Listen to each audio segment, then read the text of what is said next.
Assalamualaikum warahmatullahi wabarakatuh. Hari ini kita akan belajar bersama-sama nun hukum nun sukun dan tanwin. Ahkam nun as-sakinah wa tanwin.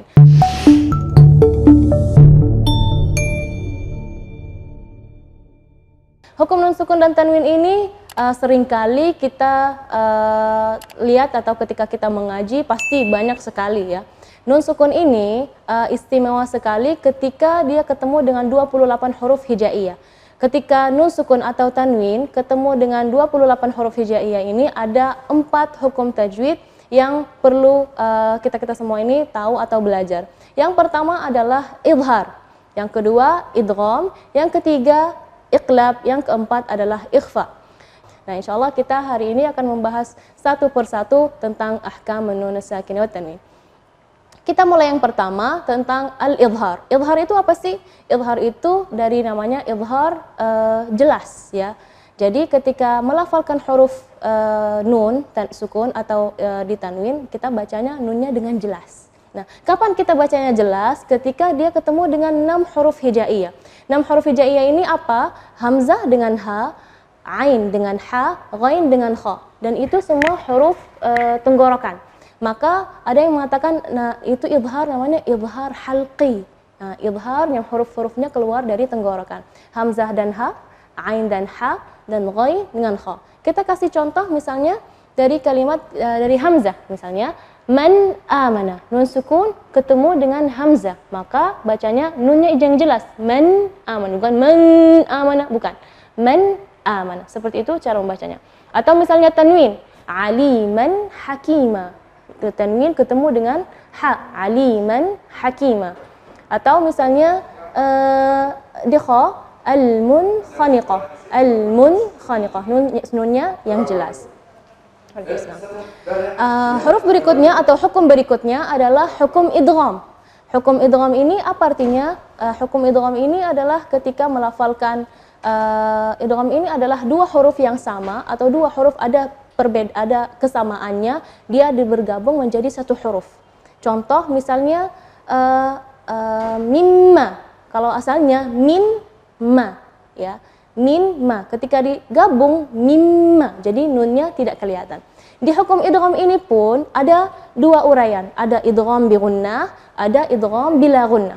Idgham bi gunnah ada 4 huruf, idgham bila gunnah ada 2 huruf. Ya, kita idgham bi gunnah dulu ya.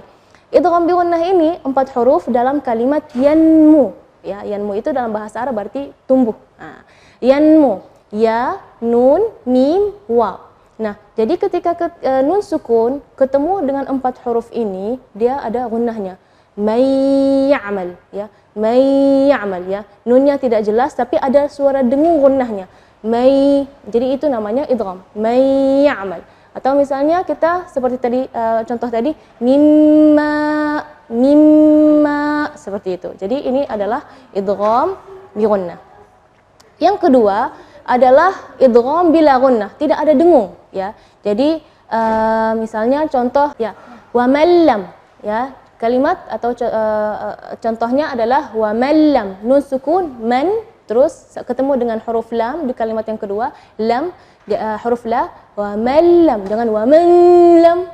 Itu salah, atau wa man lam itu jadi jelas. Ya, di situ kita bacanya wa mallam ya, jadi huruf nunnya tidak ada, atau kita dibilang idgham ke huruf berikutnya dan gunnahnya tidak ada, wa mallam ya. Jadi ini secara keseluruhan tentang hukum idgham. Berikutnya adalah hukum iqlab. Hukum iqlab itu istimewa sekali karena dia memiliki 1 huruf saja. Jadi ketika nun sukun ketemu dengan huruf ba ya, namanya hukum iqlab. Asal kalimat iqlab ini adalah dari qalb. Qalb itu membalik. Jadi proses dari pindah huruf nun ke huruf ba itu proses membalik dulu ke huruf mim ya, terus jadi ba. Nah, jadi oleh karena itu diberi hukum namanya qalb atau iqlab untuk disamakan dengan idhar, idgham, ikhfa, jadi iqlab. Baik. Cara membacanya gimana? Contoh kita ambil contoh misalnya anbi'uni. Kalimatnya anbi'uni. Nah, tapi ketika kita membacanya anbi'uni terjadi khilaf antara misalnya ada yang bilang bibirnya terlalu ronggang, diun, atau merapat. Itu yang mana sih yang benar? Nah, yang benar adalah kita merapatkan bibir, tapi jangan terlalu menekan, enggak. Jadi diun, ya, seperti itu. Namanya itbaqus syafatain. Kita merapatkan bibir, tapi jangan terlalu ditekan. Yang terakhir adalah huruf ikhfa. Jadi huruf idhar 6, huruf idgham 6 juga jadi 12, huruf iqlab jadi 1 jadi 13. Sisanya berarti 15 huruf. Nah, 15 huruf ini semua menjadi huruf al-ikhfa. Dan subhanallah ya, karena ulama Quran sangat memperhatikan hukum ini, jadi supaya hafal huruf-huruf ini mereka memberi bait. Ya, jadi setiap awal huruf dari kalimat tersebut itu adalah huruf ikhfa. Baitnya adalah sif dzathana kam jada syakhsun qad sama dum tayyiban zid fi tuqa da' zalima. Jadi setiap awal huruf dari kalimat dari bait ini, ya, itu insyaallah huruf ikhfa. Kita kasih contoh ya, sederhana, yaitu misalnya sif dzathana kam, ya, dari kalimat kam ada huruf kaf.